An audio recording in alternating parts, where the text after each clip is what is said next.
And welcome to Dave, the Caregiver's Caregiver radio program, where you'll learn how to avoid that dreaded thing called caregiver burnout and how to survive the grieving process. Join Dave and his guests now as they share practice tips and tools that you can start using immediately to help get you through this day.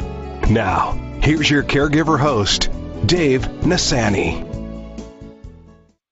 From New York City, we welcome you, Adrienne Gruberg and myself. This is the Caregiver Dave Show, and we have a very special guest with you today, Atara Malach. Wait, I said that? You got to go up when you say it. Yes. Yes. You do. And we are on Facebook Live, and we're on 16 other platforms, which are too numerous to mention here. And our show is for caregivers, by caregivers, about caregivers. And today we're going to be talking about mommy guilt. And that's part of the old-fashioned guilt, you know, which everyone knows about. Even, I think maybe Jewish mothers have a... Jewish guilt is a Jewish guilt, yes. Jewish a mothers big deal. have a monopoly on Jewish guilt. I don't know why. Maybe they wrote the book, and so they're experts. So help me welcome our guest, Atara Malach. Atara, we like to ask our guests, just take a couple of minutes to tell us just who is Atara and why was she placed on this earth? Well, actually, I heard your interviews because I've become, and this is a personal revelation, addicted to the many caregiver podcasts and shows. Since we met by the National Publicity Summit, I heard about you and your wonderful co-host, and I decided to get a head start and listen. And then I listened, and I went on YouTube, and I found that, and I knew you were going to ask me this question. You did. I am not surprised. You had time to prepare. So it must be a really good answer then, because you've had a lot of preparation. Go ahead. The bar is high. Actually, I felt worse. I figured that if it would be spontaneous, you know, but no, I'm going to press restart and make it spontaneous. All right. And I was put on this earth to raise my 6 beautiful, wonderful children, to be real, to admit and connect to my struggles, to try many parenting methods under the sun and feel worse because of that, and then decide to create one of my own, which my mission is to share with as many mothers, feeling guilty or otherwise, on the planet. That's why I'm here, and living it and loving it as I do it. Wow, that is amazing. That's one of the good answers, I think. So while I'm looking, I've got to share our Facebook Live with everybody, don't I, Adrienne? Yes. Why don't you talk amongst yourselves while I do that, and then I will. This is Adrienne Gruberg. So Adrienne, as you know, founded the Caregiver Space with 165,000 followers and growing strong. And I know you keep asking her about that. How many? 160, 165. I hear that. The number keeps changing, yes. What Going is it? up, You know up, the number, up, Adrienne? following, up and up, up and away. Yes. That is validation. That is community. That is connection. So that was the idea, and apparently it's working. So. That's right. Should I ask a question yet, Dave? Well, if you like, I can ask a question. We'll probably have the same question in mind. How did you get involved in all of this? Did it just kind of fall upon you? Did you become a caregiver? When did the guilt start? I mean, were you 3 years old? Actually, I was less than 3 years old when the guilt started, because I've been an older sister since I'm 13 months old. And then my third sister was born when I was under the age of 3. So I was an oldest of 3. I'm the oldest of 8 children. But by the time I was 3, I had 2 younger than me. And yes, I was a caregiver because I needed to give them my toy. I didn't have a pacifier, my lollipop. Even if it was slightly used, I always got first dibs on everything, being the oldest.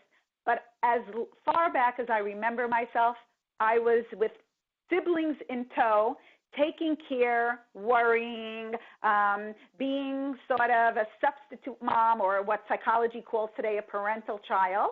And so I've been a caregiver way before I got married and had my own family. And so it's something that is ingrained. And you asked when the guilt started.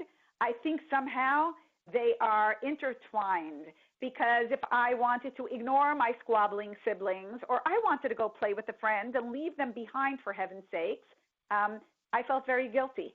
And I can say with no complaints to parents or anything, because, that doesn't help anyway, but they didn't mean for this to so negatively impact my social standing. But who wants to be a friend with a 3 or a 5-year-old girl when she has 2 or 3 or 4 siblings in tow?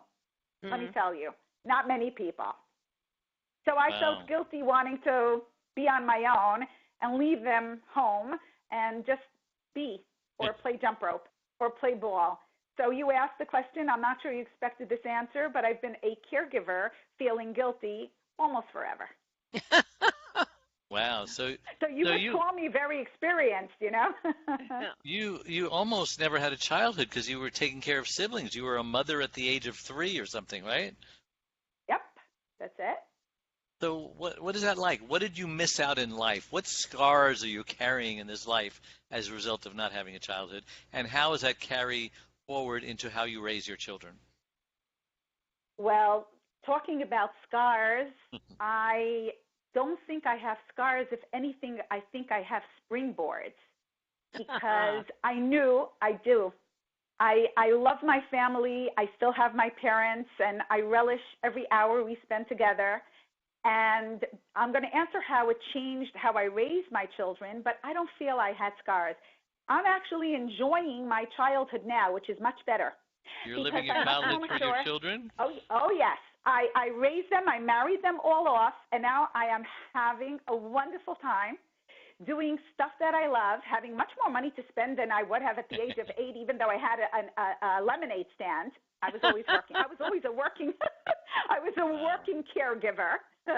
So I had a lemonade stand right in front of my house because I was afraid to cross the street. But at the age of 8, but I don't have scars. I am enjoying my delayed childhood now, and I have so much at my fingertips and access to so many more options, and I'm having much more fun. No scars. Wow. Well, you are certainly an inspiration. And 6 children, were they all planned? Planned, wanted, beloved, challenging, exhausting, and I take very much pride in seeing how they're raising your children. But I owe you an answer, Dave, because you asked me, how did that guilt, that perennial, consistent guilt, affect me raising my children? So for a very long time, I had a daughter, an oldest daughter. I'm an oldest daughter, and I had a daughter first. I tried my best not to burden her with too many tasks, or even, I even was criticized for not giving her enough responsibility, from all the people around me who felt that I wasn't really giving her a chance to grow into her own and give her responsibility and allow her to be the oldest. And I think, as many of us do, we relive our childhoods as we are the caregivers, as we are the parents, as we create a childhood for the next generation. So it did impact me that way. It did. That's any thoughts on that, Adrienne? No, I'm just thinking about my Jewish guilt. I think it started in the womb. I so connect to that. We're sister souls over here. I actually go further, in my previous lifetime, but let's not get into that. So, on the caregiver front, your first person that you had to caregive, were you saying were the siblings? Yes, my mother is an extremely successful and involved person. She still is. I am so proud of her. She is my inspiration and my role model. That's lovely. It wasn't that she was an absentee mom. It just was being that we were a large family. She was working out of the house for very many hours in order to help support the family. Mm-hmm. And I was very proud of her. But, you know, when you come home from school and you have hungry siblings, and mom's going to come home a little later to serve dinner, not that I had to, it still was, you know, don't take cookies, take the apples, don't, you know, do homework before you go out and play and stuff like that. I had a mother, I have a mother, and still I even took more responsibility than I should have. It's just I'm a type A personality, and I need everything to be perfect, and I feel responsible for everyone. And even when my mother came home and wanted to take over the mothering, thinking back, I don't think I made it easy for her. I really don't. I can understand that. It's hard to stop. I mean, once you're in that role, you know, how do you just step back and not do it?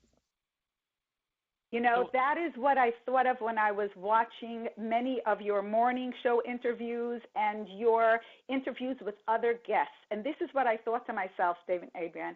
One of the things I think is important, and I think there's not enough study or attention on that, is once we get used to being a caregiver, how do we step back and still feel that we're in our role, that we are who we are?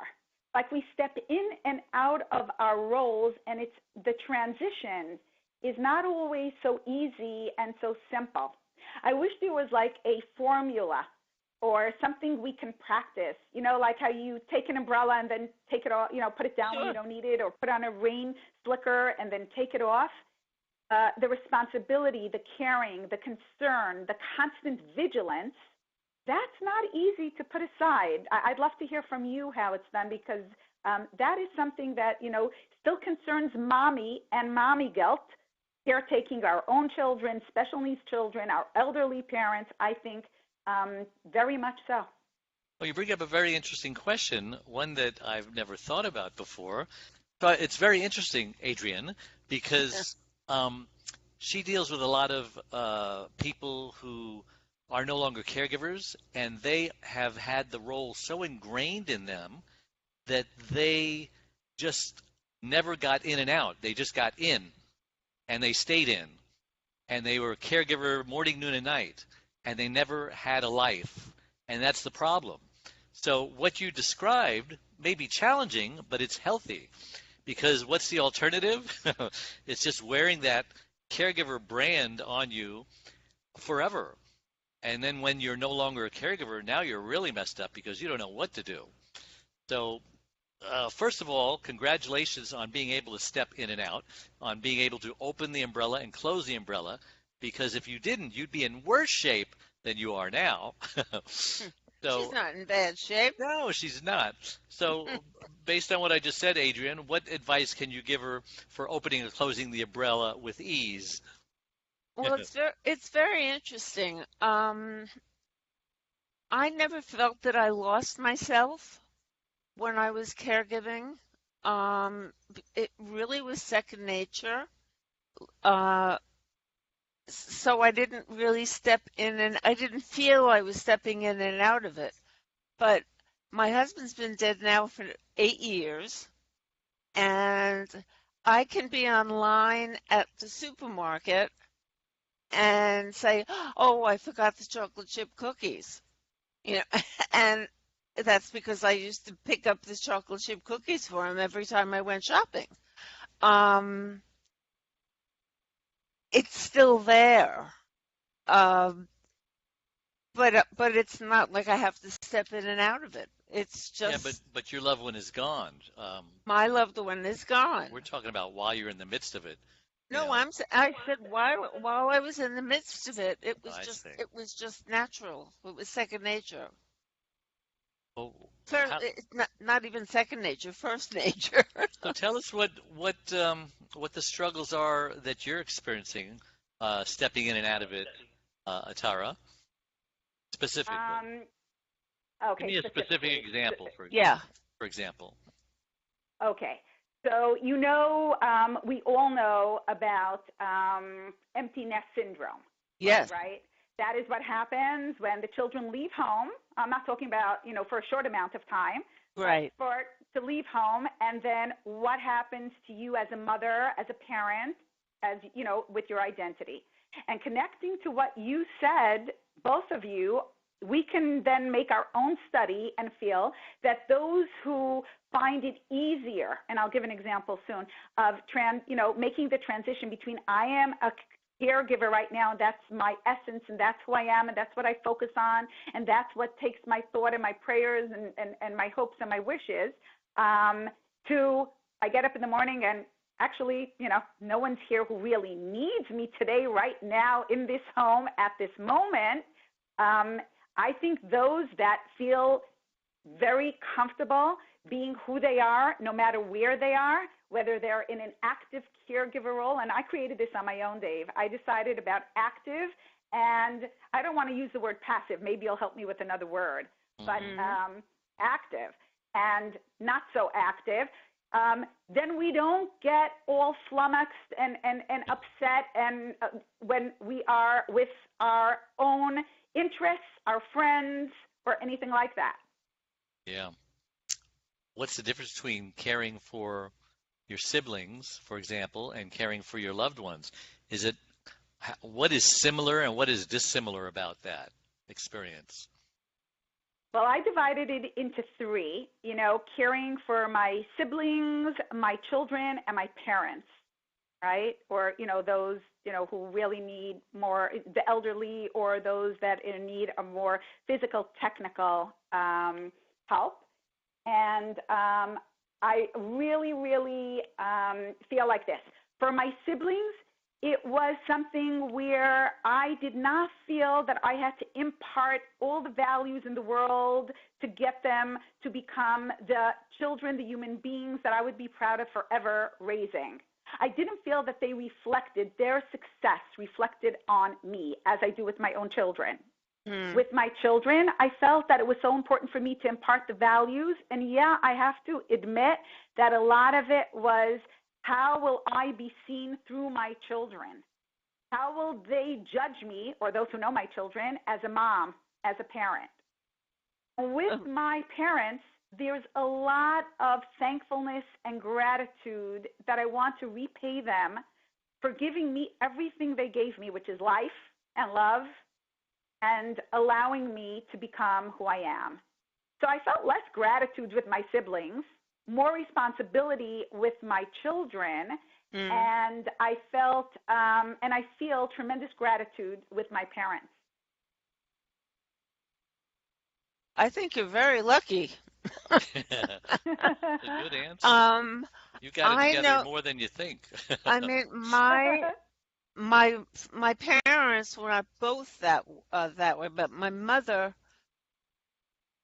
was so focused on how I was the reflection of her until the day she died at 83.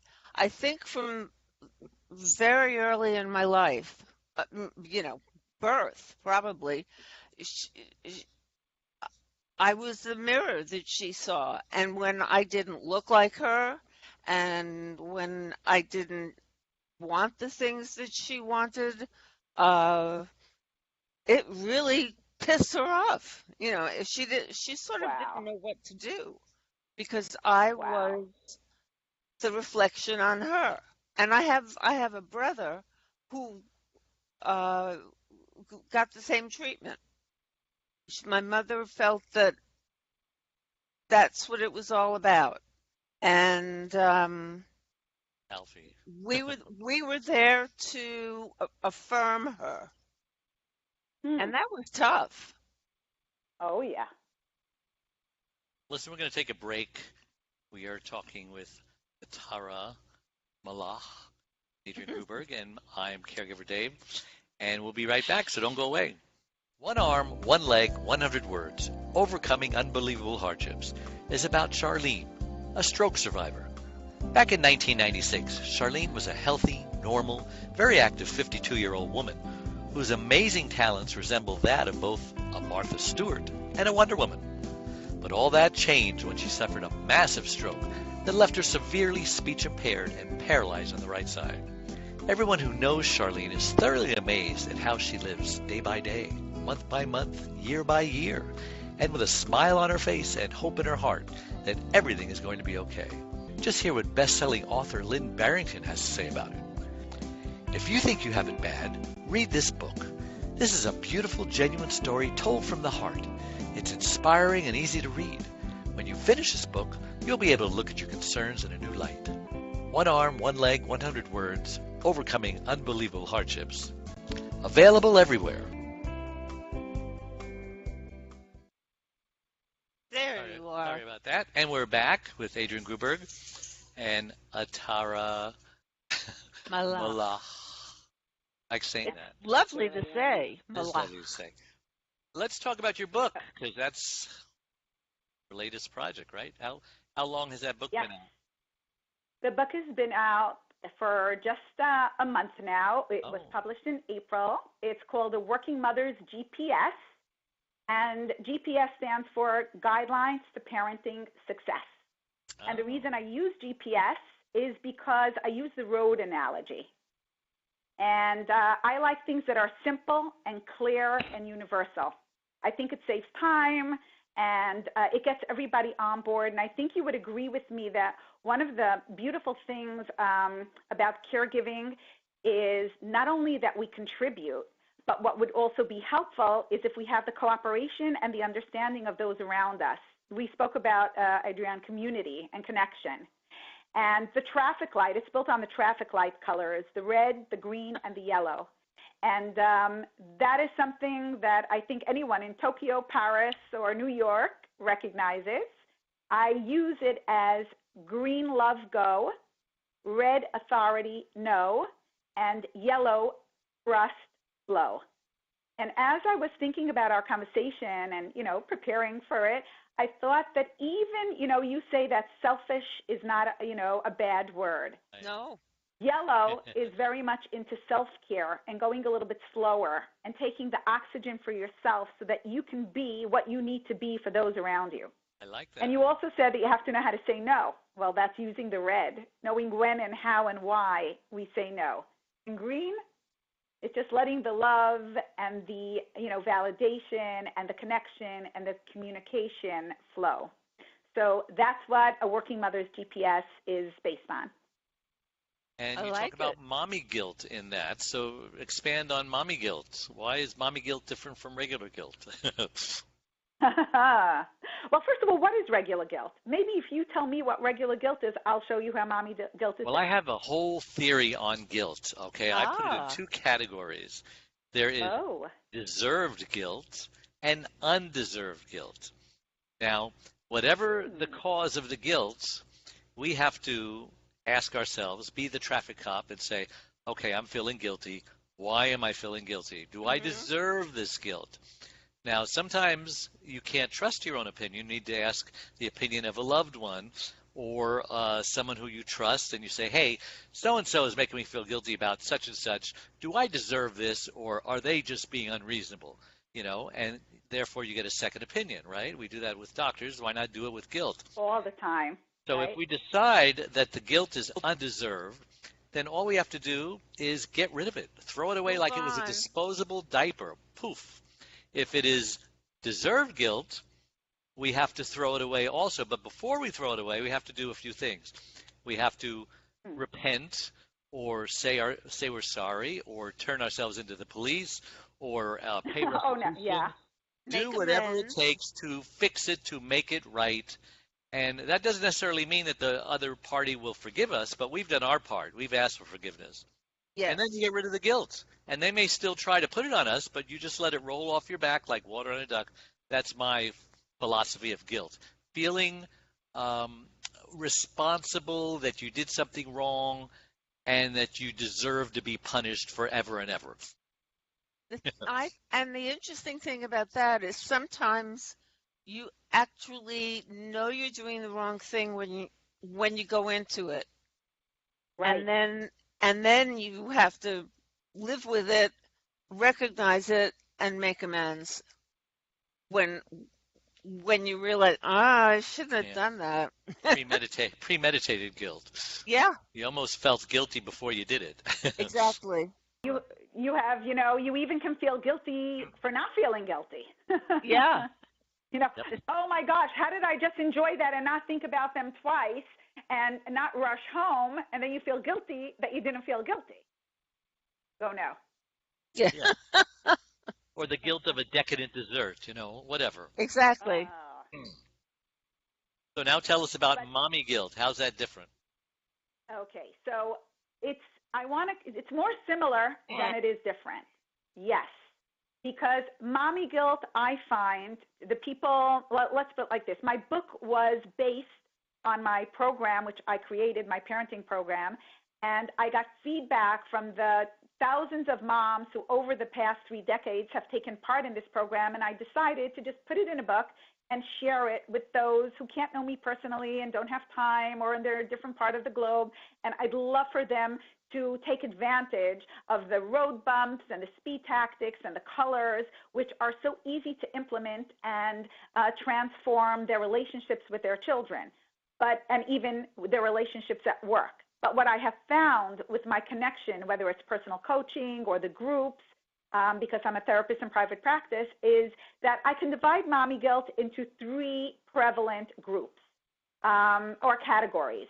One of them is feeling bad about all the stuff we should have and could have and didn't do.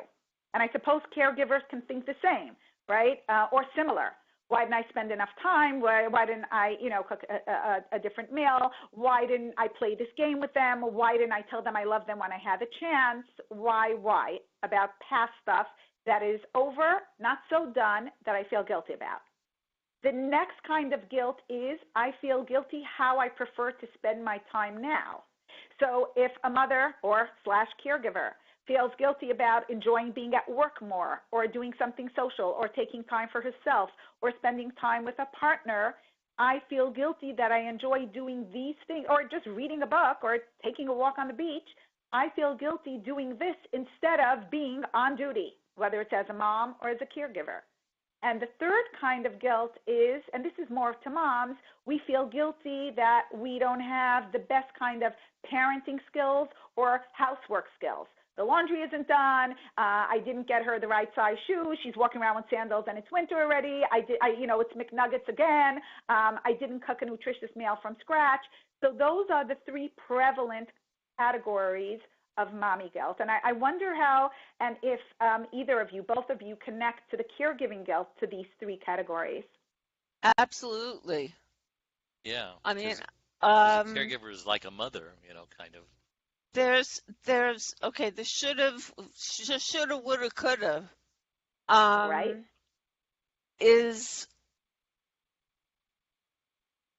yes, you can feel it while the person is still alive. True. But you have this sensation of the not doing it right.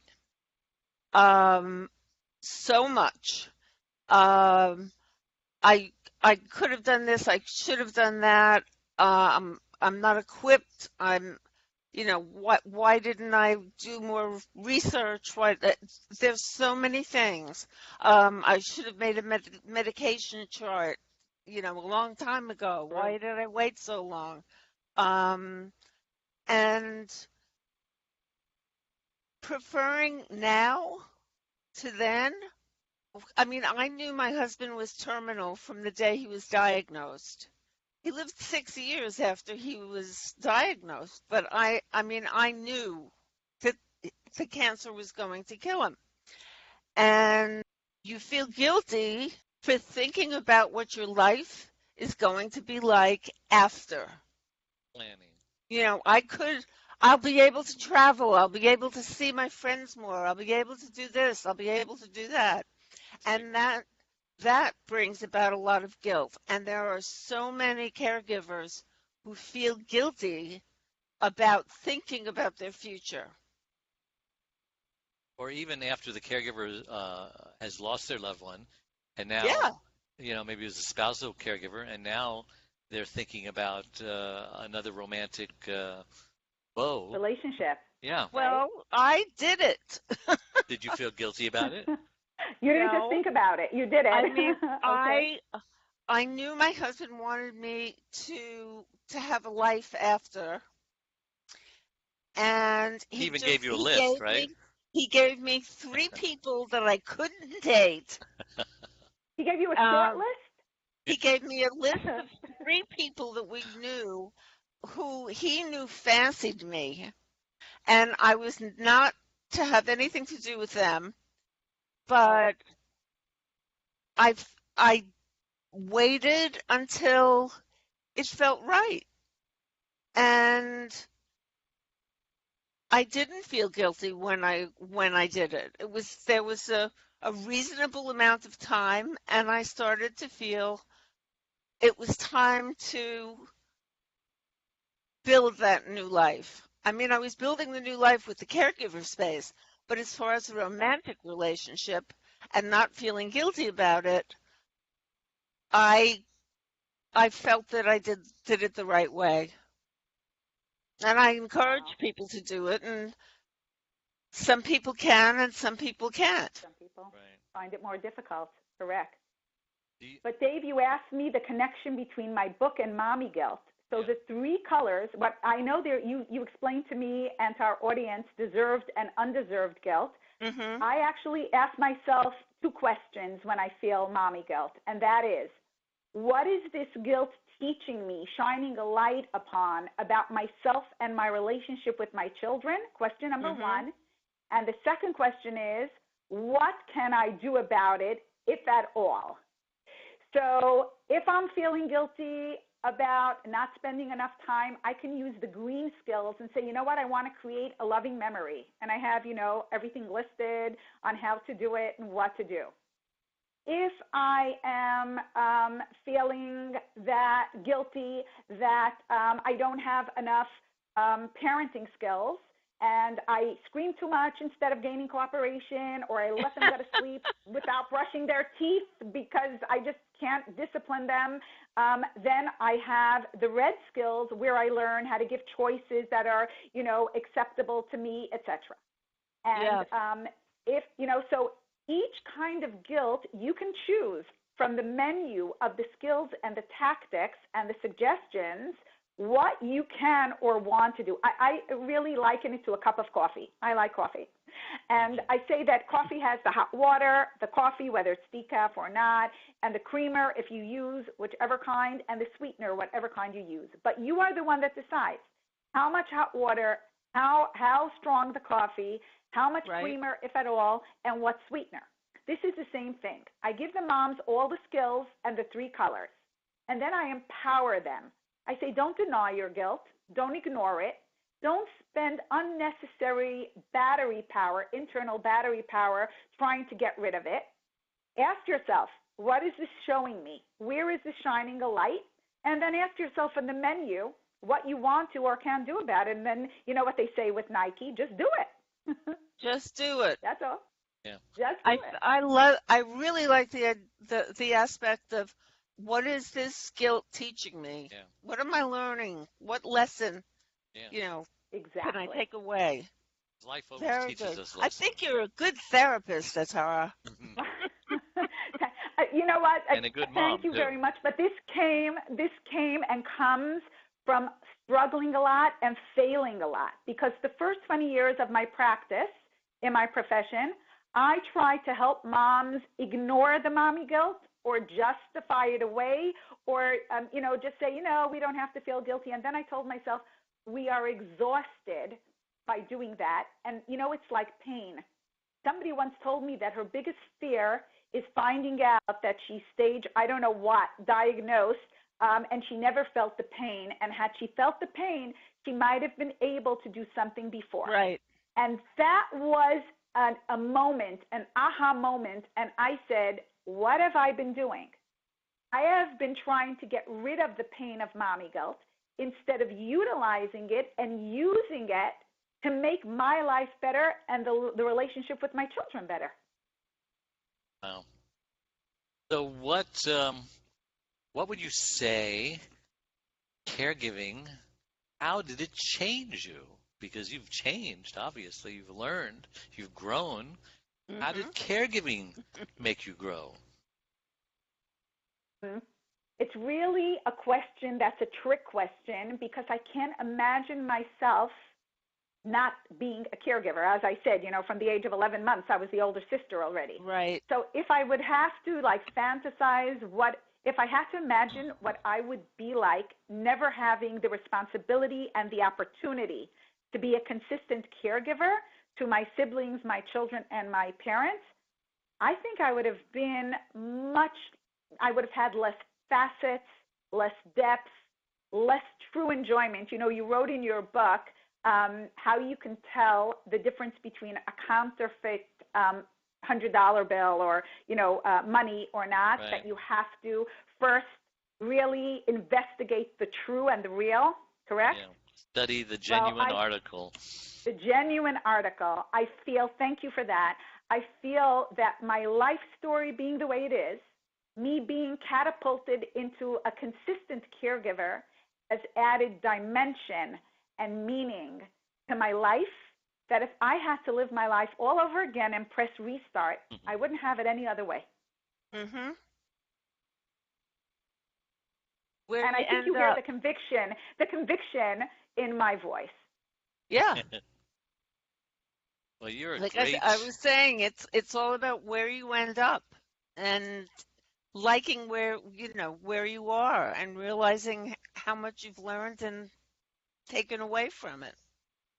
Now, you've worked with families as a therapist, and I'm assuming that you talk about mommy guilt in your therapy sessions.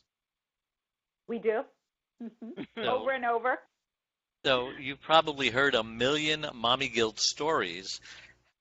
What have you learned that you didn't already know by hearing these stories? I learned that no matter where a mother is, she always feels guilty that she's not somewhere else.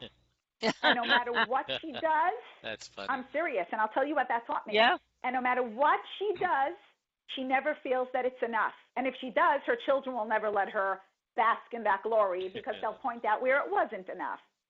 And so I realized that it wasn't a magic formula of what to do, how to do it, where to be.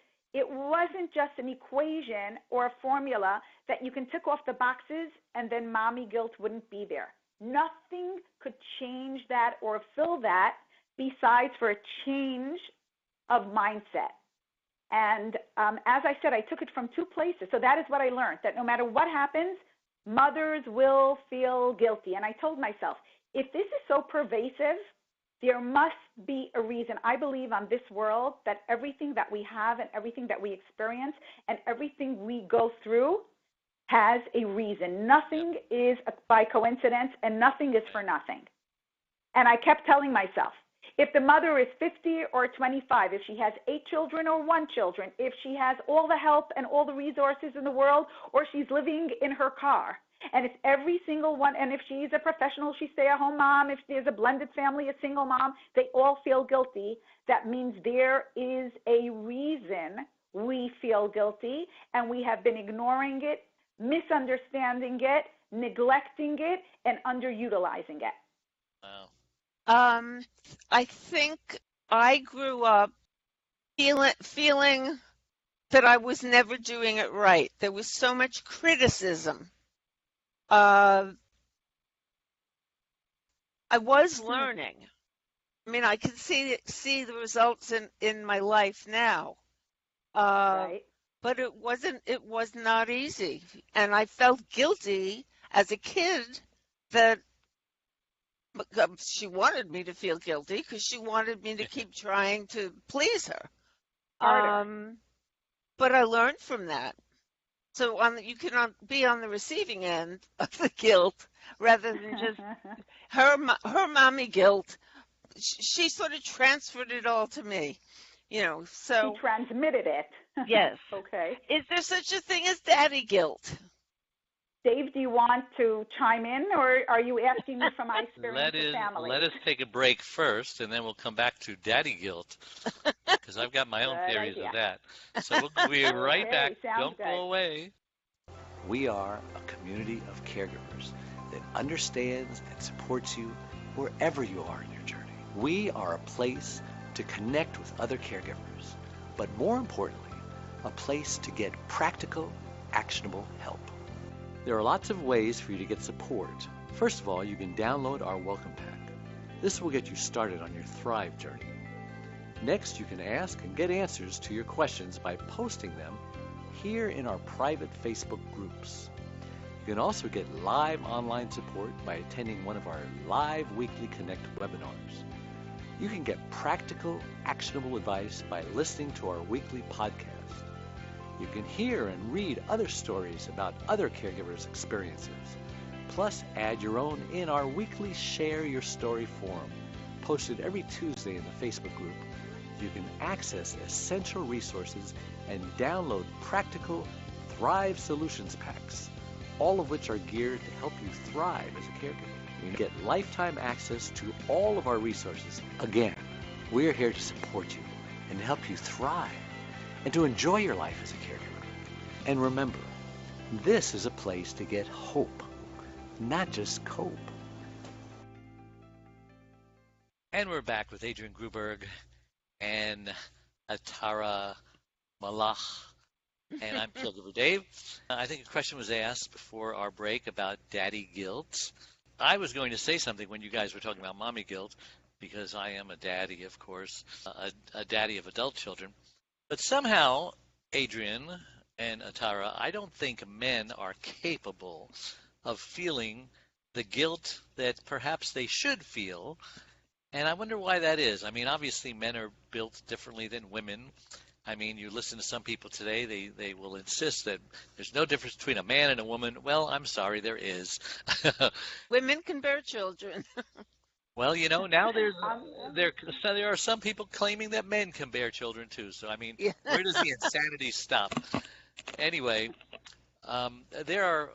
every man can attest to this, that they come in and they say the wrong thing, and the woman either breaks out in tears or they give them this dirty look or they throw something at them, and they have no clue what they just said that they should feel guilty about, that they hurt their feelings or was very insensitive, etc.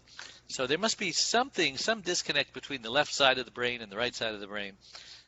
If there is such a thing as daddy guilt, daddies don't know anything about it. So that's what my take on it. How about They're you? blissfully clueless. I agree. Clueless, yes. Insensitive is the perfect word. Insensitive, there you go. That's a better word. No, you use it. But I think it's a matter of how boys are brought up. Maybe. Yes, but can I just share that I think it's also connected to the expectations we have of ourselves. We tend to feel guilty. This is my personal opinion, so I'm fine, with being challenged. But we tend to feel guilty. I actually invite it and enjoy it. We tend to feel guilty when we have certain expectations of ourselves and then don't live up to our expectations. So whether it's as a mom or as a caregiver, when I have an expectation to either be fully present or always enjoy what I'm doing or not want to be somewhere else when I'm doing this, et cetera, and I don't live up to my expectations, I create that gap between my expectations and the reality, creates guilt. I feel that daddies, and many times rightly so, have different expectations of themselves vis-a-vis their children. They're the supporters, they're the protectors, and so daddy might feel more daddy guilt if he can't give or provide for his child monetarily or scholastically, whereas a mother has so many more expectations personally, emotionally, spiritually, from the cereal in the morning to the hugs in the afternoon, and, it's never ending. So even if you ticked off 85 boxes, you still have 15 boxes you did. Well, that's right. You're going to feel guilty. But I'd love to hear what you think about that, because this is just my personal, understanding and connection, analyzation to why how guilt is created and why mommies have that much more mommy guilt pertaining to their children, their parenting, their home life. Mm. Makes sense. So Makes you do sense? private coaching Okay. with people, yes? Yes. Yes. And do you primarily focus on guilt, or do you talk about other topics? The Or coaching are all connection. problems related to guilt? Oh, that's all roads lead to Rome. Right. Let's All say roads Well, lead to guilt. exactly. all my most, I don't like to say all, always, or never because that's not factually correct, but I would say over 95% of the work I love doing is helping people create better lives for themselves so that they can feel happier. Now, of course, feeling less guilty is one surefire way to feel happier. But Definitely. it's not as if the Absolutely. only thing I deal with is guilt. But people say, Atara, this is my present situation. This is what I'd love to aspire to. And how do we get from point A to point B? And that's what I love doing with people. That's why you were put on this earth. Husband to raise 6 Okay, children. now then And you have to ask me the That's a long question answer. again. Okay, Dave, forget it. You have to ask me the question all over again because now Adrienne just gave it. I think we can Back figure to that square out. one. Back to the beginning. Genesis all over again. So is this your first book that you've ever written? I wrote a book on marriage relationships 18 years ago, but this is the first book that I wanted to people globally. The other one was my tentative foray into expressing my feelings, thought, and suggestions about the marriage relationship. And it's not any less important, but if you ask me where my passion lies, it's here because I feel that I have something unique and maybe even controversial to offer. I know that there are over 200,000, and I kid you not, parenting books on Amazon, and yet I feel that I know, not only feel, I know this book is different because it is clear, it is practical, it works, and all the skills that I share for parenting are just as effective in enhancing the workplace.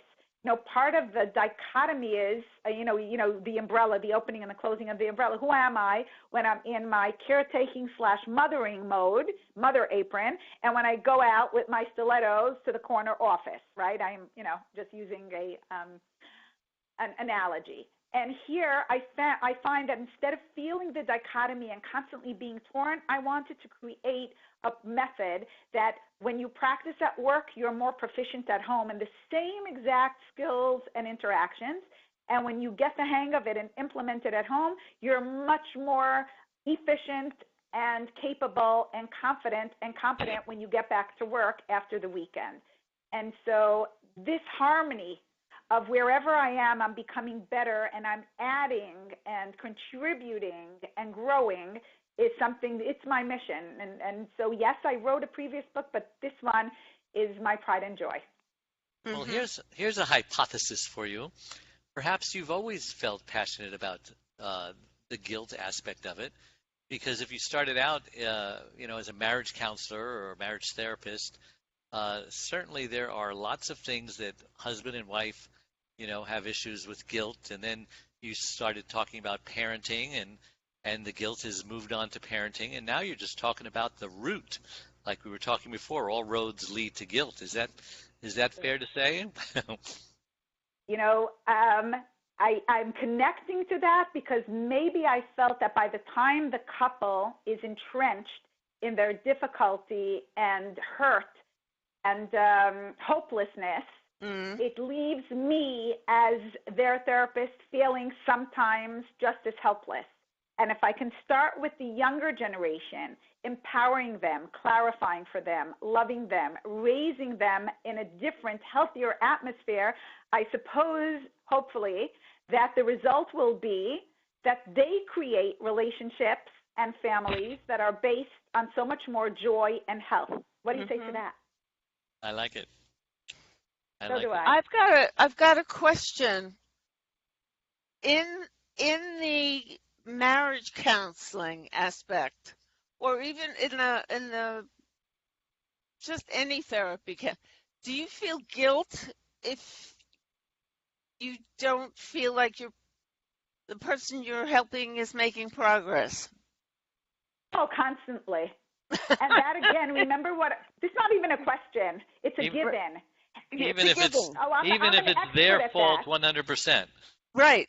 Well, then it's my fault that it's still their fault. Oh, I'll Right. always find a way to make it my fault. Don't worry about it. I'm great at that. Exactly. By the way, you think this is funny. You know what my website is? TheMommyGuiltExpert.com. So, yeah, I'm an expert.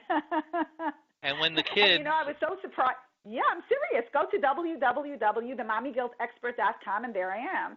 So, I would feel guilty and helpless and hopeless, and I connect. But remember what I said before, that is connected to my expectations. I created that.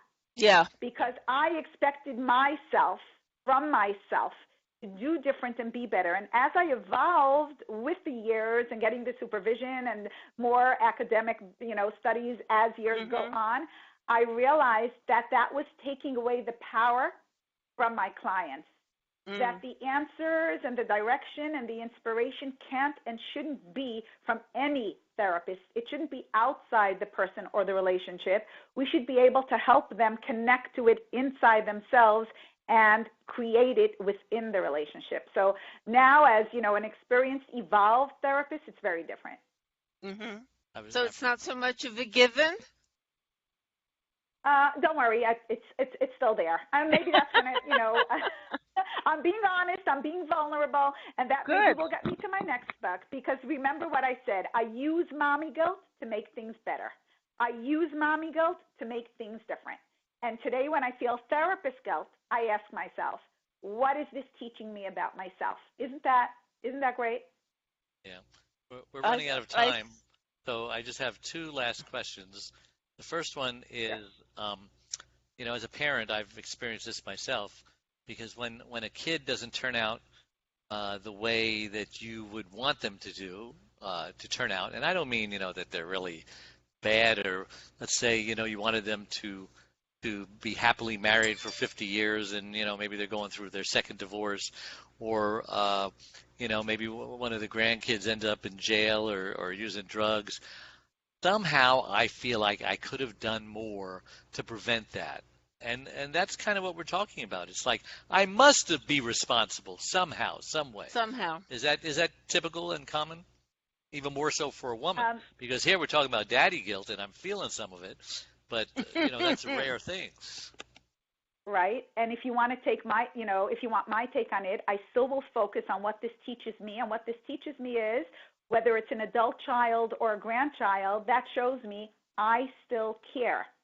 I still feel connected. I still want what's best for them. That means a lot in today's very isolated, impersonal world, wouldn't you say? So, last question. The one thing you want everyone to take home, if they forget everything else we talked about, what's the one thing, as Curly would say on that movie? What was the name of that movie? With Billy Crystal, right? Billy Crystal. Okay. Well, what's the one thing that you want to leave with your audience? That mommy guilt is there for a reason. Learn from it. Become empowered by it. Connect the right solutions to it. And improve your life and relationships that you have with those around you because of it. Well, how do we get a hold of you if somebody wants to buy your book or get a hold in counseling or coaching, whatever? So it's themommyguiltexpert.com or my name, ataramalach.com. My book is on Amazon, and I created something special for our audience. It's you just go to www.specialpodcastbonus.com. It's a free download that was beautifully prepared, talking about guilt and just gifting anybody who has spent the time with us. And because there's something that's so special in community, and I don't take it for granted, I appreciate it, I applaud it, and I love connecting. So themommyguiltexpert.com and Amazon, and get your special podcast bonus. So it's specialbonus.com? Or is there something? Specialpodcastbonus.com. Podcast right. bonus. Okay. Well, and I'm Caregiver Dave, and it's caregiverdave.com. One-stop shopping. You go there, and you can join our membership website for all the tools and resources that you need. And we even have a button for several free gifts. My book on overcoming unbelievable hardships, and a caregiving burnout quiz, and an audio soundtrack to help you relax. And Adrienne, she runs an amazing website, thecaregiverspace.org, and an amazing Facebook group. In fact, several Facebook groups. Communities within Communities, the group. Yeah. Thank you. Communities. And so I think there's one for spousals, and there's one for after caregiving, one for cancer, one for what else? Taking care of your parents. Yeah. Elder care. And if you think there's one missing, then talk to her, and we'll get you to start it. Yeah, that's exactly right. Yes. So don't go away, Atara. After the show, I want you to hang on, and we'll fix your issue that you had with connecting. So we will see everybody next week, same time. So goodbye.